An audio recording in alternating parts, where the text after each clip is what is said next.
Good morning, everybody. Nice to be back again for the second day. I represent the Growth, Enterprise, Employment and Livelihoods Project, a USAID-funded 5-year program. We just got our registration in Somaliland, so we look forward to working here for over the next 4 years.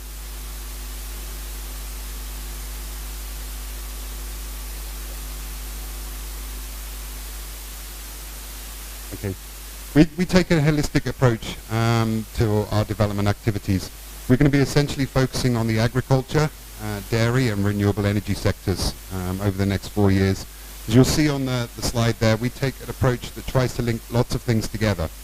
So for us to achieve some economic growth here in Somaliland, we're going to be looking at investment and access to finance, and I have one of my colleagues here, Halima, who is our investment advisor. We'd like to provide some assistance to enterprises that are looking to get investment and provide some facilitation in that process. So if there's any enterprises that need some support in developing feasibility studies or require some technical assistance, or they need to get their finances up to date and are looking for some investment, we're going to provide that level of activity. Also, on the infrastructure side, we have a small pool of money where we can provide some small-scale infrastructure support that's going to be beneficial to a local community to be able to develop their agricultural sector. We're looking at productivity, so increases in yields of various crops. At the moment, we're going to be looking at the fresh fruits and sesame sector here in Somaliland. Then we have knowledge, trying to increase people's understanding of both markets, how to get involved in the agricultural sector, and bring in some expertise where required. We have the business environment, trying to improve business environment, the access to finance, access to financial institutions, enabling people to grow that way. And then the last one, introducing technologies. That's one way which we really feel that they can be beneficial to Somaliland, is to look at some best practices from other parts of the region and introduce new ways of doing things. And hopefully that will lead to increased incomes, employment, living standards, and youth and women engagement, which are some of our targets. So some of the activities that we may be getting involved in, demonstration plots and training for people, providing people the opportunity to produce high-yield crops, exposure to some of the best practices that again come from some of the regions. I've mentioned the investment facilitation, technical support in various areas, technology demonstrations. So these are some of the kind of activities that we're going to be involved in here with the sectors that we're going to be working with. So these are the ones we're looking at for Somaliland. Fresh fruit, we're particularly looking at guava and mango. Small but perhaps potential sesame sector, dairy, and also fisheries. And we also have our fisheries advisor Andy here and our agricultural expert Mohammed Sherdon. So they're in the room. If you would like to have a chat with them afterwards, we can certainly make some introductions. In terms of our investment support, we are going to be assisting on the one hand with people that are seeking investment, and as I've mentioned, there's various ways that we're going to approach that.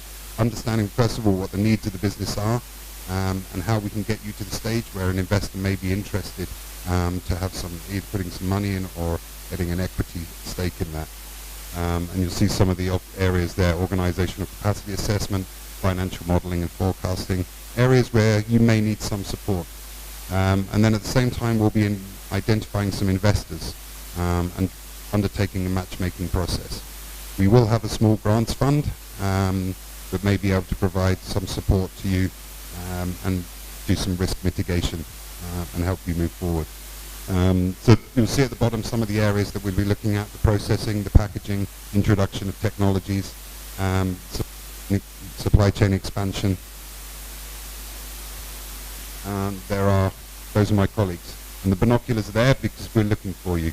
We'd like to talk to you, both potential investors that are looking for opportunities in the agriculture and fisheries sector, but also those people who are looking for investment support.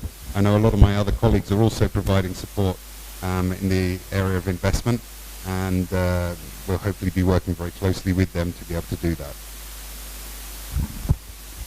Thank you, Alan. Next, we'll have a 10-minute presentation, and then at the end, we'll take some questions. So I'll give the podium now, and David. So there's been about a 1-year hiatus between the older project and the newer one. I'm going to concentrate on the catalytic fund component, that is the financing component of the project. The financing component of the project previously was known as the Somaliland Business Fund. It provided grant financing to 175 Somaliland businesses, and the grant financing was matched by investment from those businesses themselves, plus some contributing investment from outside.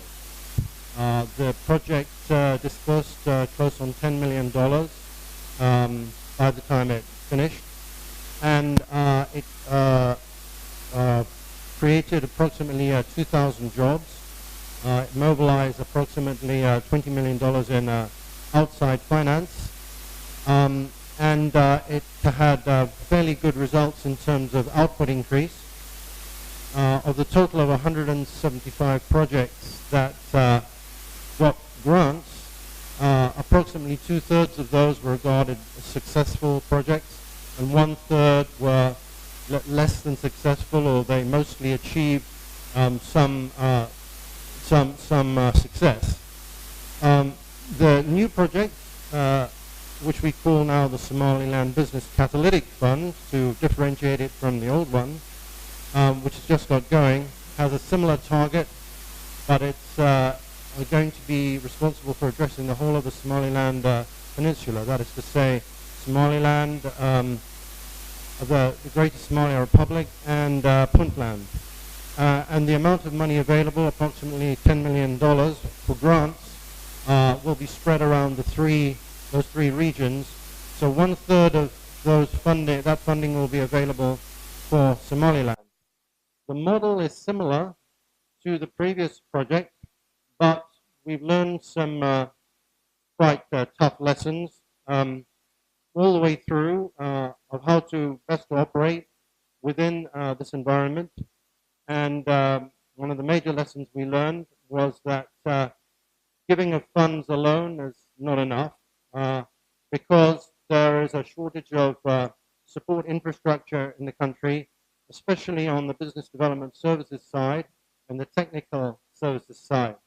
So, for example, there's a lack of basic repair and maintenance facilities in the country. For example, if your boat breaks down and you have to send it to Djibouti to get fixed, or you have to bring in technicians from abroad to do repairs on, say, an engine.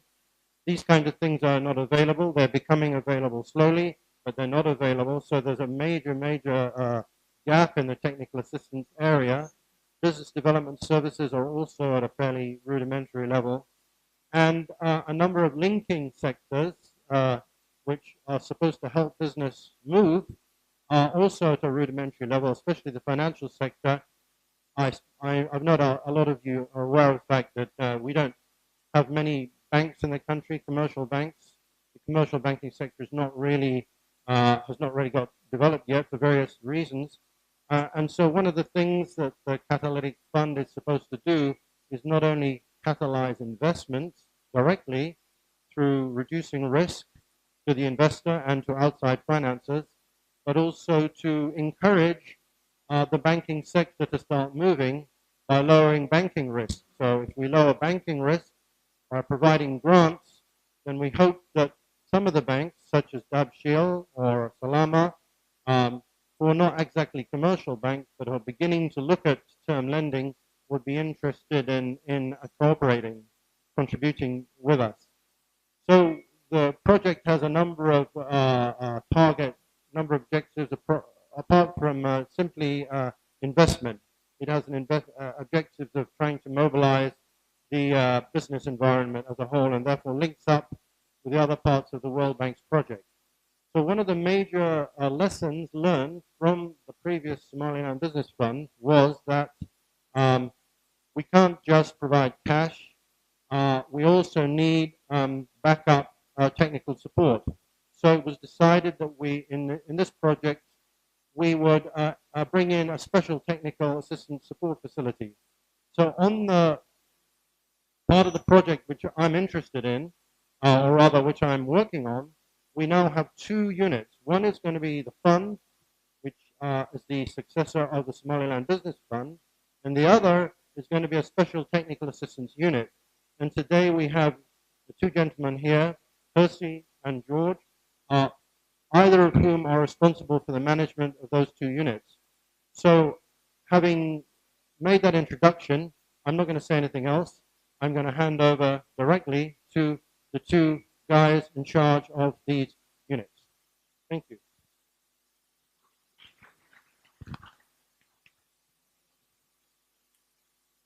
Thank you, David. Sorry, I think everybody's awake now after that. My name is Hersi Farah. I'm the Deputy Team Leader for the Somali Business Catalytic Fund Program, as David has just stated. I represent the company DAI, which stands for Development Alternatives Incorporated. It's a large and international development agency that is responsible for a lot of international dollar programs across the world. My primary responsibility, as David stated, is to manage the grants fund. There is somebody above me, a team leader called Tim Bergstrom, who couldn't be here today and has asked me to talk about the program on his behalf, and he sends his apologies. I'd like to start by saying thank you to Shirako for hosting this investment forum. I think it's been successful so far, and we thank you for inviting us. I don't really have to speak too much about the grants program because I see a lot of familiar faces here, particularly applicants, not only for this round in terms of the fund, but also previous applicants from previous programs that have taken place in the past, such as the Partnership for Economic Growth program that was funded by USAID, and the former Somaliland Business Fund. I just wanted to make a brief distinction between the previous iteration of the World Bank program and this one. This particular fund program is being implemented across the entire Somali Peninsula. So that means we're holding not only sort of regional competition in Somaliland, but we're also doing it in Puntland and South Central. And that, as you can imagine, presents a lot of logistical issues in terms of implementing this program. What's relevant here is really more the Somaliland piece, shall we say. So in terms of the entire fund, which is about between 10 and 11 million, a third of that has been allocated for this region.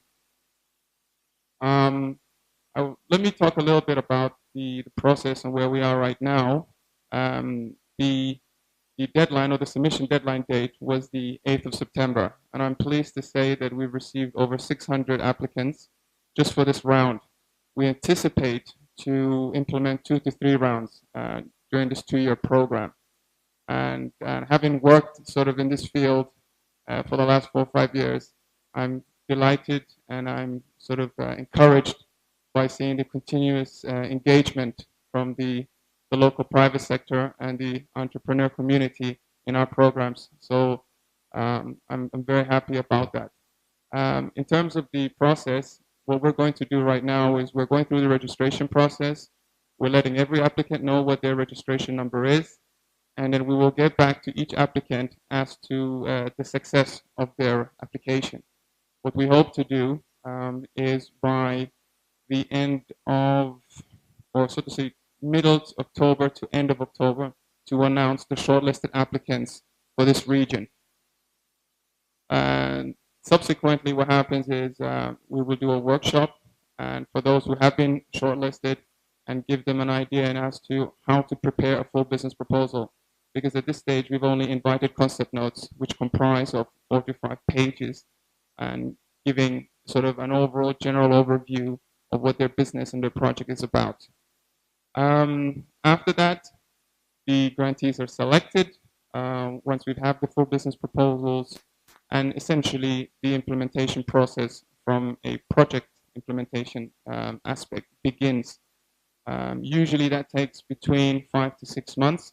So as I said earlier, we're hoping that we can do 2 to 3 rounds across the 2 years of this program. And I think essentially that's it, really. I invite any questions regarding the program later on. And again, I'd just like to thank you for your participation today. And we look forward to your questions later on.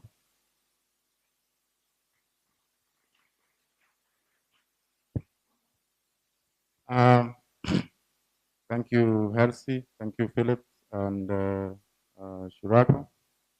My name is George Waigi. I'm the team leader for what we're calling SMEF. It stands for the Somali Small and Medium Enterprise Facility. And it will be good for all of us to always remember the facility bit, because what we'll be doing is facilitation. I'll be explaining this in a bit. In very short, is it that I have a very deep voice or what? In very short order, I'll just explain what the SMEF has been set up to do, what we've been able to achieve this far, and what we are looking to do in the next few months. First of all, like Philip explained, we are funded by the World Bank, but SMEF is implemented by an organization called BDO, which is a reputable consulting firm based in the UK. We are working in a consortium, and we have as our key partners one IP Global, which is supporting us a lot in terms of gender monitoring and impact evaluation. We also have the partner Spark, which is supporting us in understanding the local landscape. They have a lot of experience locally. And then the SMEF as a facility is coordinated basically by those three consortium partners. What we are looking to do is to support SMEs in technical assistance and the provision of business development services. We all know that it is not sufficient to get grants or get the money. There is much more that requires to be done in order to grow a business or implement a business project. And the way we are going to do this is we have a target of reaching out to about 1,500 SMEs in general. 300 of this will come through the process of the catalytic fund. So we will be supporting businesses that have applied to get funding from the catalytic fund. The first step would be supporting them to clarify and sharpen their business plans so that they can go to the next stage. The second bit will be supporting them technical assistance while they are implementing the grants. We have another arm. We'll be looking at other SMEs which might not have passed through the Catholic Fund, not so many of them, and we'll be giving them what we are calling one-on-one business support and technical assistance. All this will be demand-led. And the way we'll do it is, first of all, understand what the problems are and then design the interventions that we'd want to work out with you. We want to do this through working with a network of business development providers and, where possible, local business service providers. So one of our big jobs is to build the capacity of BDS providers and then link them up to the needs of the SMEs. So far, we have done a call for expression, and we have received numerous applications from Somali business service providers, about 200 of them. We are going through the selection processes to see who are they that who we could work with. We've also are on a continuous basis inviting SMEs through our website, especially to tell us about their problems, technical gaps, and based on this, we are going to be able to design interventions. This is about it. So the first things that we are going to do is conduct some basic induction process for the BDS providers, just in preparation for how they will interact with the SMEs, how they will identify the gaps, how they should be address them, and how again we'll be able to work with them and so on. Now, facilitation, again, I come back to facilitation. The whole idea is we are not going to give full subsidy. We expect that SMEs, because they have identified they have gaps, should be able to cost, share with the services that we'll be giving. We also want to make it very independent, that SME get to select the BDS providers they need to work with, just making it a little bit democratic. So going forward, we will be working with SPCF, first of all, to support the businesses coming through the first application. And later on, I think in 2 months' time, we should be able to start applying the TA. Thank you very much. Thank you. Next, I'll introduce Judith. Good morning, everyone. My name is Judith Otieno, the UNDP Gender Program Analyst. It's a pleasure to be here today, and I want to thank Shurako for the kind invitation and for hosting this event. I commend the organizers for focusing on Somaliland. I see this as a natural development, one that goes hand in hand with increasing contribution of the different regions and countries to global growth. UNDP Economic Development Program in Somaliland is focusing on increasing strategic livelihood opportunities and improving natural resources management. This will ensure poverty reduction through improved livelihood, decent work, equitable and sustainable economic development. The country office is supporting the formulation and implementation of strategic and economic development policies with focus on small and medium enterprises for inclusive growth. The country office also looks into environment and natural resources management in a sustainable, equitable, gender responsive manner in order to improve livelihood of people, enhance food security, coping with the climate changes, and reduce poverty through formulation of policies, capacity development, and implementation of strategic interventions. We're also focusing on strengthening economic foundations at the local community level by empowering the people to analyze, participate in, and advance recovery and development of local enterprises.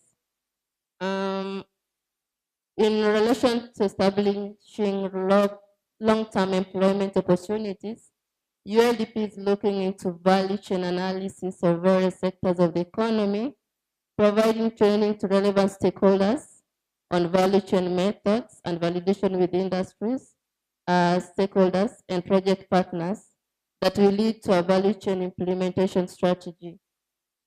The UNDP program supports vocational training towards skill development and is focusing on engaging target beneficiaries by rehabilitating productive infrastructures.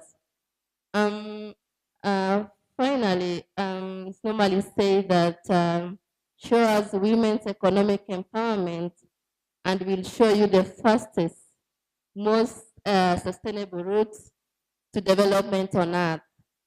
Gender equality and women empowerment is very key to UNDP programming as a strategy to achieve sustainable development.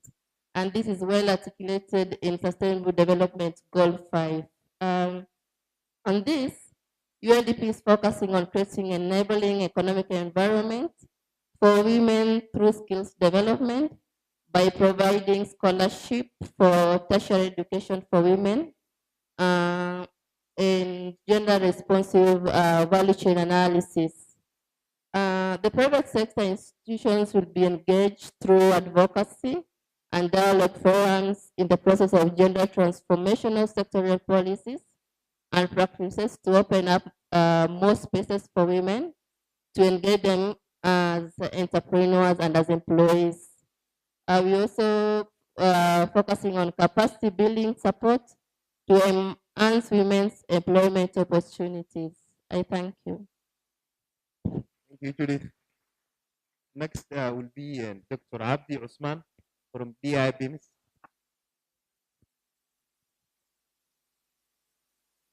Good morning, everybody. I apologize for not sitting with the band because it's congested for me, and I just opted for presenting from here, if you don't mind. Yeah. And the second information that I want to share with you is that I was commissioned in the last minute to make this presentation, and any mishaps, any mishaps, it's not, it's from my side. Yeah. Let's start. Yeah. I represent TIMS promoting inclusive markets for Somalia, Somaliland included naturally. So that's the name of the project, and the implementing partners are these. Can you go ahead? So the program is also directed towards private sector development. It takes the market systems approach, although we say it making markets work for the poor. It has 36 months duration. It's funded by UK, Geneva, and DFID. So thank you. Actually, because I'm not a politician, I'm not a customer, so talk to Mike. So it's implemented by DAIA, Development Alternatives Incorporated, and it's aligned to the economic pillar, as in the Somaliland spatial arrangement. Go ahead, please. So I think the underlying principle of PIRIS is, I've just tried to formulate this, I added this to the original presentation to make it conceptually clear to all of us. So we know that small scale producers like farmers and pastoralists are very poor in the sense that they have no access to the market. Yeah. So the program is trying in order to make these small producers also come out of poverty. We have to do something. Yeah? We have to increase their productivity by providing them input supplies in agriculture, like veterinary medicine, veterinary drugs, like feed, like extension services. And they also need some information because market information, if market information is asymmetric, then they cannot also be competitive at the market. Yeah. So they need information. They need also improve technologies and improve the production practices. Yeah. So there's also a number of other value chain actors in the whole system, like traders, consumers, and there should be a close coordination between all these value chain actors. So there should be a value chain governance. That's the term we use. And the kind of relationship between those value chain actors must not be exploitative, but it should be based on trust and on collaboration. Yeah. Go ahead, please. So these actors, functions, and relations is what we know as market system. Yeah. That's what the market system is. The market system consists of core functions, value chain, and supporting functions. Yeah. So the premise approach is taking a market system approach by taking all these factors into consideration. Yeah. Okay. So those are just introduction, but I just can provide. So go ahead, please. So to overcome these constraints, premise aims to stimulate a thriving network of interconnected businesses. So win-win situation, that's what you call it. So all value chain actors should be put in a kind of relationship that benefits all actors in the chain. Yeah. So we, for example, input providers should understand, should have a value proposition in making their services to the poor, will make them more rich. Yeah. They will become more profit. Yeah. Right. jumpstart the development of input markets because usually this is a serious constraint. Like animal production is really seriously constrained by lack of fodder and lack of markets. And for example, giving those input suppliers as well, jumpstart training how to procure inputs and avail those inputs to the producers is a key aspect of the business approach. Okay, so let's come to our program now. So it's just what I was trying to explain all the time is for this in this slide, is all these actors also participating one way or the other in the markets. Yeah. So the whole philosophy is that these people should be made accessible to the market. They should be active participants in the market. Yeah. Okay, that's how the whole principle is. So the project in detail. Go ahead. The total project is 25 million. These are the impact targets of the project. You can see all of them. It's really ambitious. It can be achieved. Although it sounds very ambitious, but that's what we are achieving, aiming to achieve. Yeah. Okay. The project encompasses all Somalia proper, in Somaliland. All the sectors were studied in the assessment period. Cross-cutting as well. Aspects also with this. The findings were validated, and so those were the sectors that were selected for the different for Somalia and Somaliland. Somaliland and Puntland, the dairy milk is the key sector, subsector. In South Central is the sesame, and Puntland is fisheries as well.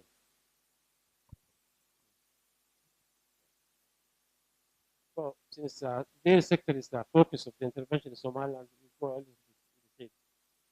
So this is the vision for the crop, also increasing the productivity of milk. Because milk is experiencing increasing demand, and we cannot also meet this local demand in milk unless we raise the productivity. So once we increase the milk productivity, then we at the same time increase the incomes of the producers, the small pastoralists and the agro-pastoralists. Also, the objectives of the dairy sector intervention: milk yields are increased through increased animal nutrition and health. Spoilage, milk spoilage, usually because of this plastic jerry cans that we use in milk transport, should be eradicated, eliminated, because almost 30% of the milk, is lost through spoilage. And we have to improve also the business environment by providing also extension and training and all these business development services. Okay. Those are the interventionists. Okay.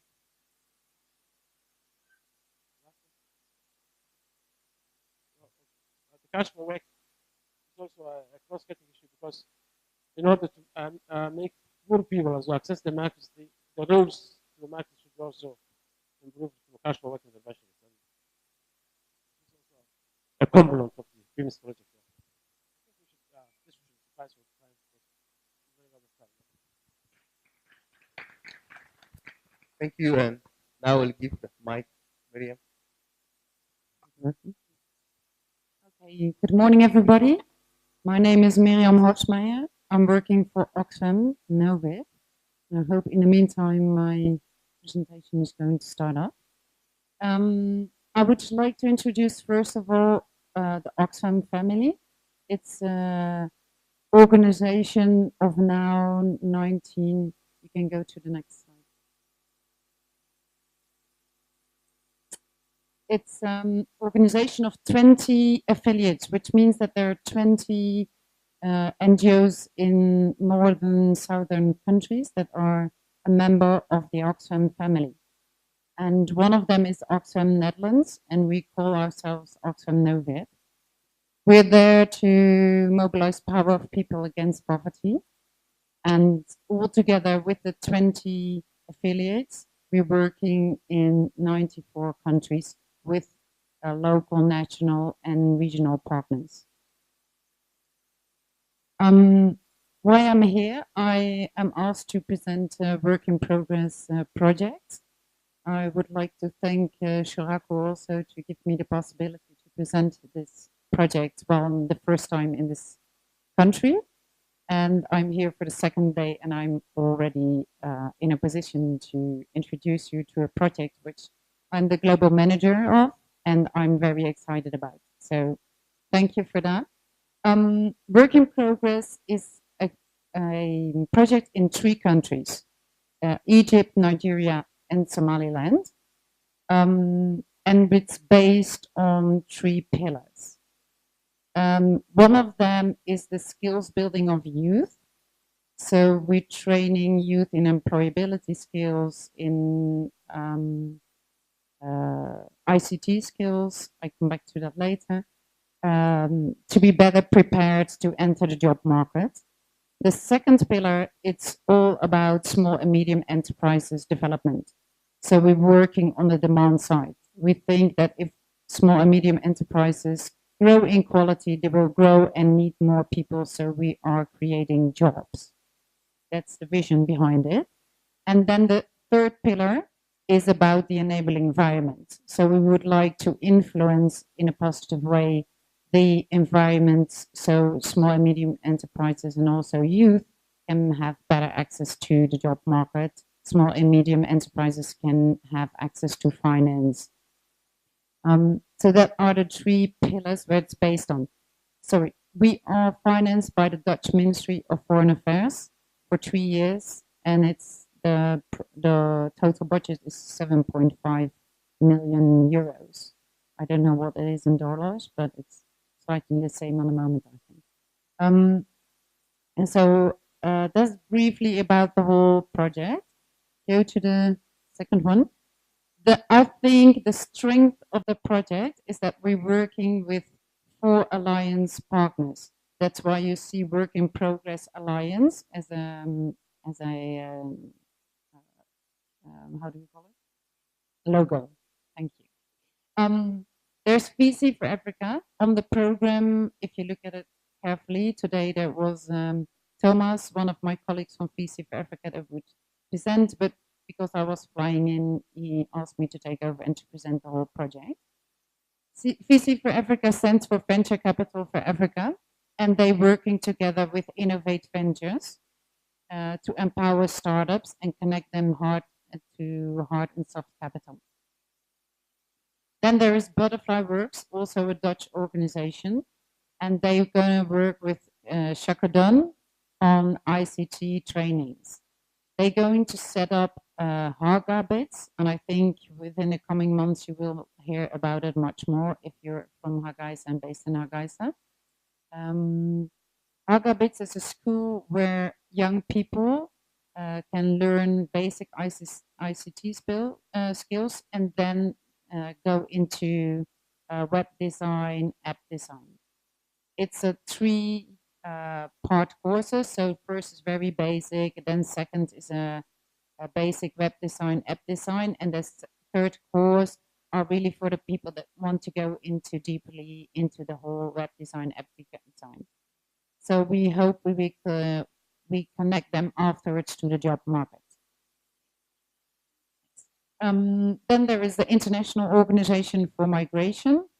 They're not working in Hargeisa, but they're working in Borama. I hope I pronounce it right, so everybody will understand. Huh? Not bad. Okay, thank you. Okay, I hope it's understandable. Yeah, okay. And they're working with the organization SOSTA, and they set up a job center where youth can find information about training. They provide training, and they also organize internships within businesses, but also within institutions. Oh, yeah. And then lastly, we are Oxfam, and we're working together with Shuraku. Lee's going to talk about it more. And we're working with Havayoko. Havayoko is going to train also young people in employment skills. And they're going to work on a favorable environment. So that's really in a nutshell the whole project. There's one last slide just to tell you where we are. We started in January, but that was to select partners, get in contract with the partners and everything. So it took a long time to take off. We all the partners are in selecting or finalizing the selecting stage. Shiraku started the selection, and everybody found their opening in the how do you call it, pocket, or introduction pocket. IOM started a job center. They're up and running. Hagabits is in the finalization of the selection of the students, and they're starting to train 25 students in the first week of November.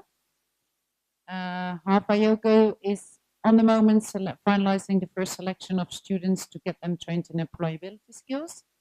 And Innovation Ventures shortlisted 61 application and started last week the first training of the bootcamp of 15 of them. So yeah, that's it. Thank you very much. I will leave some of the one pages that are leaving these details on that desk. There are not a lot of them, so please take them if you're really interested. And I will give the mic to Sharad. Thank you all very much. One of the things we tried to do at our forums is have this donor panel, the implementing partners panel, so that each of the programs can talk about what they're doing. We think that it makes for a much better cooperative environment for parties to be able to see, in succession what's going on and kind of size up how to get into these programs. So I'm going to talk about a little bit about Scirocco and then explain our work in progress project. So first of all, for those of you who don't know much about Scirocco, we have a threefold mission, or at least we engage with, we intend to connect MSMEs to partners, suppliers, finance sources. This kind of a thing is our connecting mission. We also catalyze investment. So most know us for actually putting together evaluations, doing due diligence, packaging a business for investment, and the end result is to create jobs. So that's basically our mission. We're part of a peace building foundation, for those of you who don't know, but we're part of the One Earth Future Foundation out of the US, and our core mandate is addressing the root causes of violence and creating a more peaceful society. So that's why we do what we do. Scirocco focuses specifically on the private sector. There are other programs within the One Earth Future Foundation, like the Secure Fisheries Project, which will be in the one of the panels, Oceans Beyond Piracy. We have projects in other parts of the world as well. So why do we do this? It's because we believe that a responsible private sector creates jobs, contributes to economic development, stimulates civic participation, and can support, if it's responsible, effective governance. And that also creates a flywheel that facilitates economic growth. So once you engage that, it can lead to greater peace and stability. That's our belief. So Scirocco engages in a number of work streams. We facilitate investment, which most of you know. We support good governance. We convene stakeholders like we're doing here. We advance market research, as you saw yesterday in the report. We do our best to strengthen sectors, as you saw in the Renewable Energy Forum, and we share lessons learned. All of the information that's coming from this and our other forums are on our website. You can go to the agenda and review, watch videos, listen to sessions, get collateral materials, and our whole attempt is to make sure these aren't one and done events, that they are knowledge share events. Some of the things that we've done is we manage funds. We have a family foundation fund that we manage for our sister foundation, the Agri-Food Fund. We've contributed to the Somaliland Youth Enterprise Fund. We've done revolving retail credit extension facility with local retailers. And the Impact Fund that we announced yesterday, the Powering Progress Fund, is our latest with the Hopshill. And we do many co-investments with banks as well. We're in the process right now of doing a feasibility on a credit guarantee scheme, which will be hopefully forthcoming in the next 6 months. We've hosted numerous conferences and do research. We're doing some support with business associations. We have a MOU with CIPE, the Center for International Private Enterprise, who is here today and will be in the session on associations. And then we're also working on a credit framework. All of our due diligence materials are set up in a way to provide thorough due diligence, understand the business strengths and weaknesses, and also we're piloting a credit evaluation process that looks at the traditional approach that Somalis take toward accessing credit and the formal approach. So this is a little bit of our statistics that we'll show. Since our inception in 2013 on the ground, we've facilitated through the various funds 7.4 million plus. Our portfolio at risk, which means businesses that are running at 30 days or later, is at 5.8%, but the loan loss ratio, meaning total write-offs or bad debt, is only 0.8%, which tells a story to the market, which is you can get safe investment, you can have secure investment in Somaliland if you do the due diligence right. We can't fund everyone, and businesses aren't always ready for funding. We've managed 3 funds, brokered 79 plus deals. The estimated job creation is 1,710. Those are jobs that are declared that will be created, and we have to, of course, see over the life of the business if those are created. The distribution is among, Somaliland, Puntland, and South Central. And then we have deals per sector, which I won't go into detail on, but there's, I think we're actually more than that now because we have some transportation deals we've done now too, but it's 12, 13 sectors. So we're looking at merit-worthy businesses. Our whole approach is, there are many sectors that are worthy, but you really have to look at the businesses that are ready for finance. So we've really tried to focus on that. And then risk sharing, as others have talked about, which is really important. The ultimate intent of a lot of the donor matching programs is to offset risk. We tend to do it as much as we can with investment and some grant sometimes, but usually less grant. So these are our contacts. Of course, Abdi Gole. In fact, the Shirako staff that are in here, I don't know how many are here. Could anybody from Shirako OEF raise your hand? Mahad is there. Yeah, you got it. Okay, so these are some of our staff around. So if you want to talk to them, we do have staff also in Garowe and in Mogadishu. So it was announced that we've become a partner. We've joined the consortium with Oxfam. We're going to assist in one of the pieces of this. We think it fits on what we do. So it's tailored business development services to scale employment of women and youth. So it's the work in progress project. Our piece is going to be selecting 10 SMEs that will go through a series of activities to strengthen their business. Now, these are existing businesses that have employed, but have the potential to scale employment. And it'll focus on very core BDS services. And we'll have flyers for this in the back later. Who should apply? Privately owned businesses that have been in business at least a year or more. And you're either expanding or diversifying. So if you have a business, you're experienced business, but you want to open up a new line of business, you could be an applicant. And then we'll go into depth and how to get you to the next phase. We want to have businesses that are employing between 10 and 250, and then have a potential to scale. And that they also need specific either financing or BDS training. So it's a little bit of a similar project to what's being done in other programs, but with a little more of a twist. So what they'll get is there'll be a beginning 2-day workshop on core BDS topics. Then there will be a training module series, which will be for small groups. That'll go into core topics on how to run a business, accounting, different things that, marketing, those sorts of things that are kind of basic business skills. Then there will be a one-on-one consulting and mentorship, which will go into detail for those who are selected. Then we'll do some tailored BDS technical support.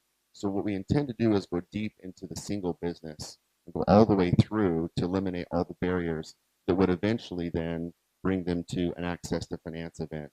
And those of you who know us know that we do that through our regular course of business through pitch rings and forums like this, through introductions, through co-lending, introducing to funds.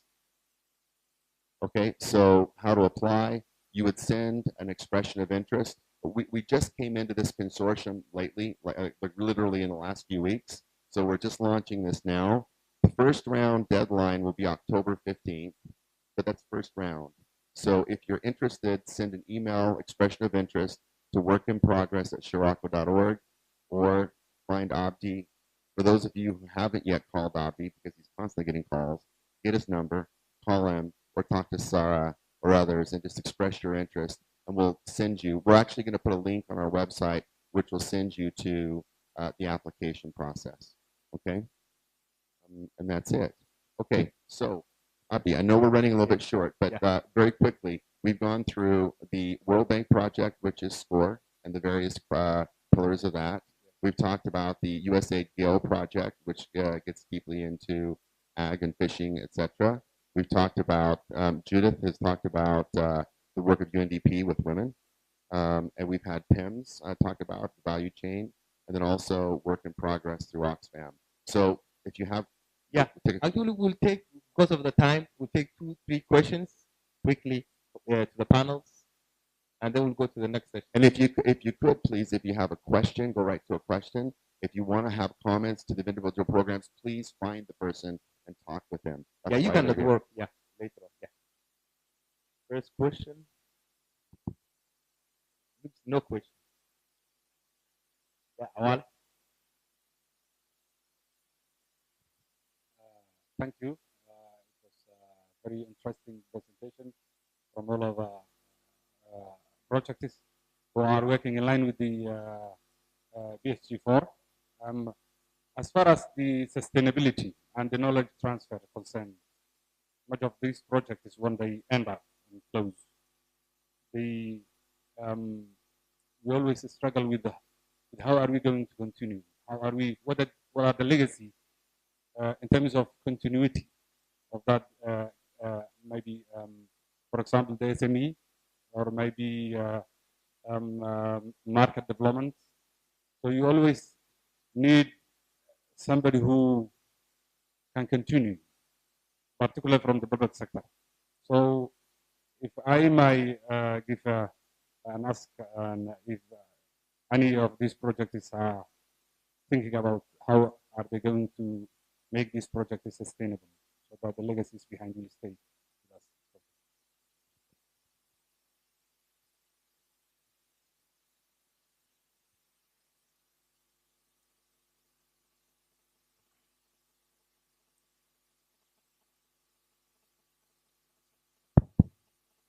Thank you for the presentation. I was thinking there are many stakeholders here. You see UNDP, World Bank, Scirocco. I was wondering, how do you work together in terms of networking and making sure that things don't get duplicated and that you learn from each other so that we don't have different organizations running? Another question is maybe for World Bank. As it was mentioned, there are structural problems in the country in terms of infrastructure. How are you supporting the government and those big infrastructure problems that will help these small enterprises?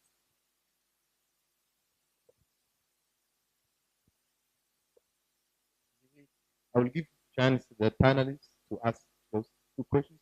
The first question from Awale is the sustainability of the projects. Who's going to answer that question? Of the donor projects. Go ahead. Yeah. Sustainability, I can, and of course we are also thinking about how to make our support sustainable, but also how do we make the results sustainable? So there are 2 questions already. I can tell you for the Harkabits, for example, it's a school that's going to be set up with funds from this project work in progress, but it's going to be in 3 years, it has to be sustainable itself, or has to be independent from the funding of the project. And it's a whole support that the Harkabits is getting from Butterfly Works as well. So that's one thing. If I can I can pass you the mic to talk about the results of sustain. So as far as Scirocco is concerned, we think the best way to be sustainable is to encourage your business to engage with local finance agents. So we try and co-finance with local banks. We're doing the Powering Progress Fund, so it's tying into a local agent bank. And then also we provide due diligence on the business to go deep and give them feedback as to where we evaluate the business isn't viable or may have problems. So the way we see it working is into the market. And so our whole idea is to retire projects into the market. And then we work with the governance piece. Those of you who have worked with Scirocco know that our family foundation commitments are multi-year. Many of the terms of our loans are up to 5 years. So we're looking at more of a long-term approach.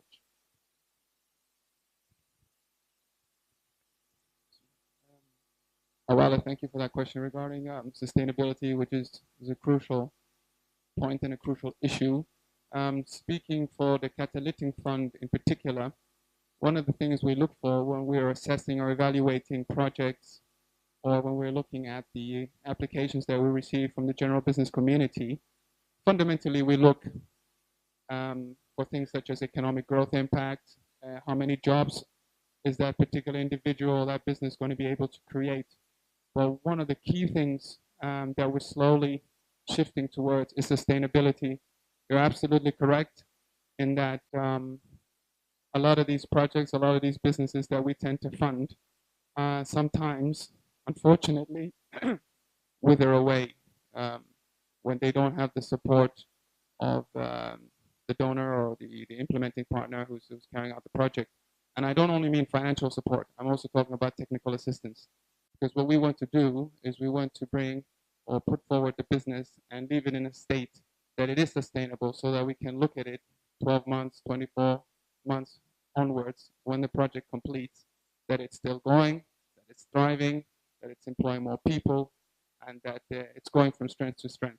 So you've highlighted a very, very important topic there, and thank you for that.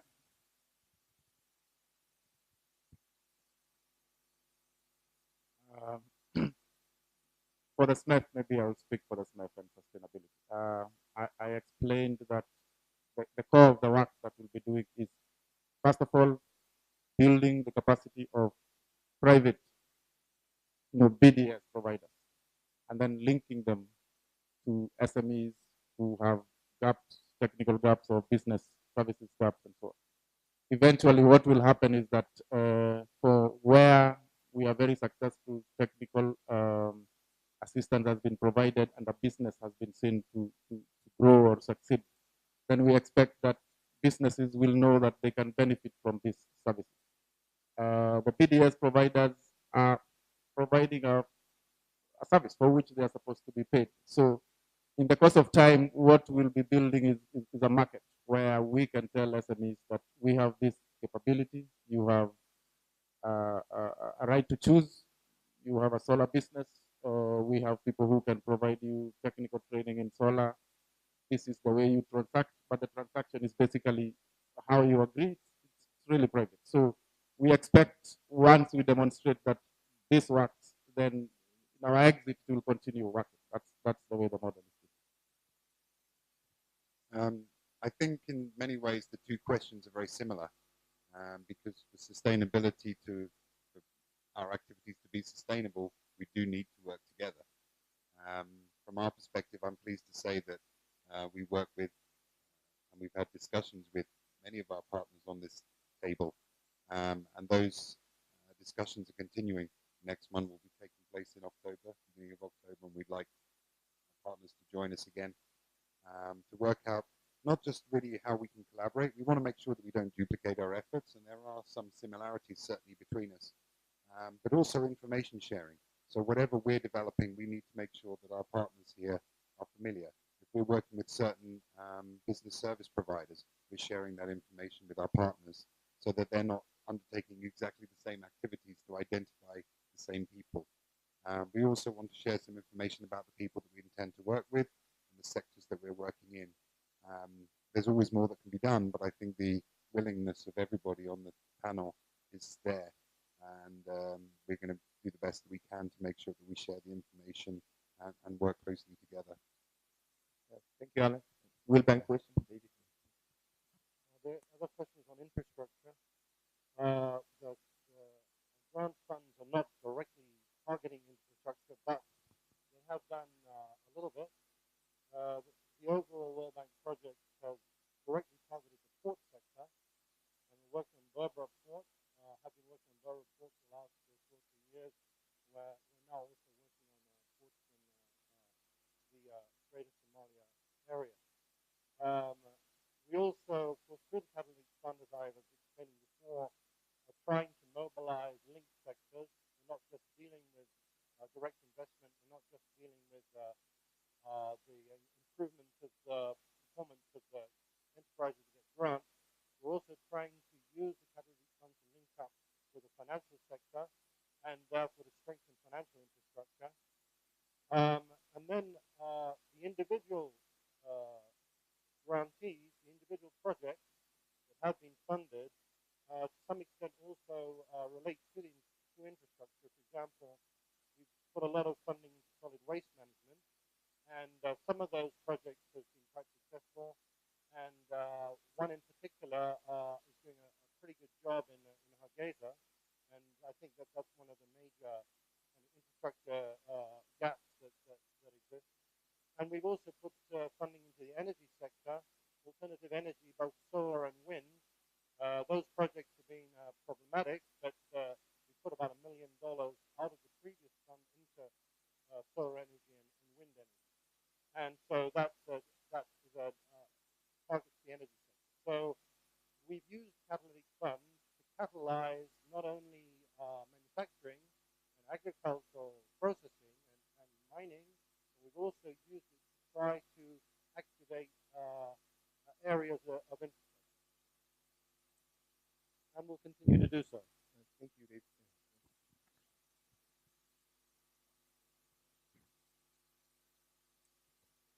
Actually, the whole purpose of taking a market system approach is to connect the market failures and to address the sustainability issue.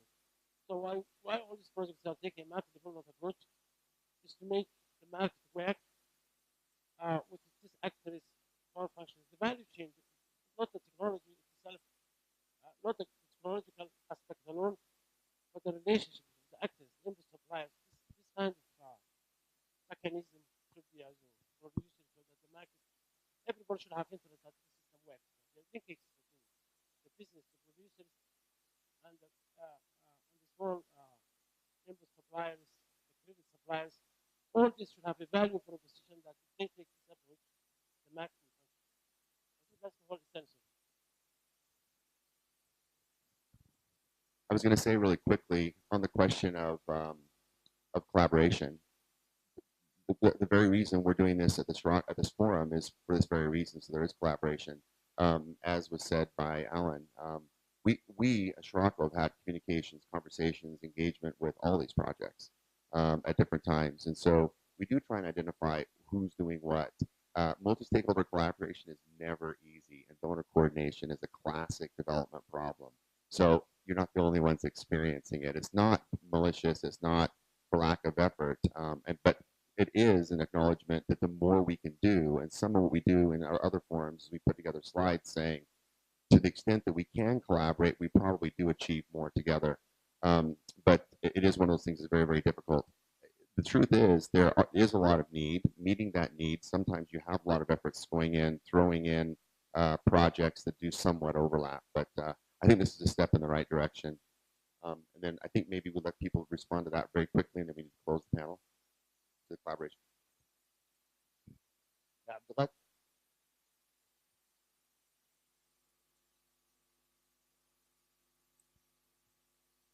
thank you a lot. I want to ask, I have two questions, one for Scirocco and one for Donald. First of all, I would like to thank to Scirocco that make possible to come together different agencies. What I ask is, would you continue to make coordination or sometime in cooperation or together sometimes in order to continue in collaboration with interagencies, because we witnessed it over the past decades. Each agency runs only its own, and that makes many agencies in the country less impact. That's my question to Rafa, if we continue to this effort.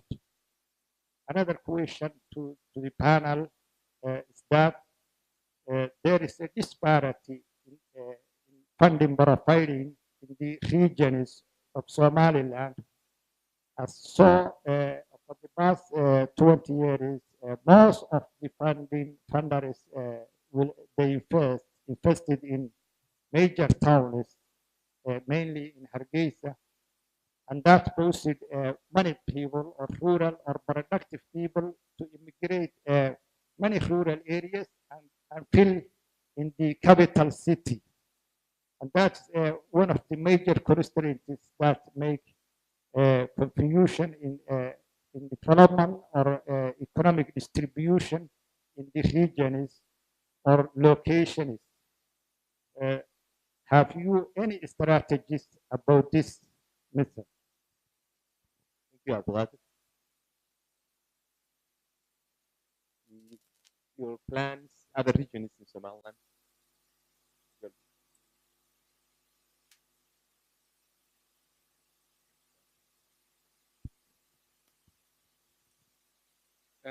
Regarding your first question, in terms of networking, I think we do network. Certainly, we network within agencies or programs that are relevant to each other or that complement each other. And today is an example of when we're networking. I mean, Shiraka has invited us to present and to be on the panel and to talk about our individual projects. So I think that's going to continue. With regards to your question regarding, I think you said distribution of funds and there's a disparity across the region and so forth. I think there is an issue. I agree with you, although I think that's really more sometimes perception rather than reality. If I specifically talk about the grants program, one of the things that we're doing for the Somali Business Catalytic Fund is that when we do go through the short list of grantees or applicants that we want to give grants to, we do take into account demographics. When I say demographics, I mean we look at gender, we look at regions, and we look at sectors and make sure that there's an even distribution so that the majority of grants don't go to the likes of Hargeisa or Merodice for that matter. And what you'll actually find is that there was a relatively, not necessarily even split, but certainly a significant split between the regions in the previous program of the Somaliland Business Fund and the former Partnership for Economic Growth program from USAID. So, I agree with you, but it's really more perception. If I talk specifically about, for example, PEG, which is the Partnership for Economic Growth program, I used to work for PEG, and we had 13 grants in the second round or in the final round of that program, and every region was represented. So from Sanag to Seoul to Merodice to Audal and Sahel as well. And so every state or every region received 1 or 2 grants. And if you don't believe me, you can actually look it up. So and we're going to continue to do that. We're going to continue to focus on that and make sure that there's an even split. But you have to always remember that, Hargeisa is the capital city. The majority of the people live here, and the majority of ideas and applications come from here. So you can't evenly split. You have to really give grants to those organizations where we believe we can get value for money, in terms of making sure that we can create as many jobs as possible, because the main issue for the World Bank is to create jobs and to create to increase, or it's hard to say, to make the economic impact of this country go up.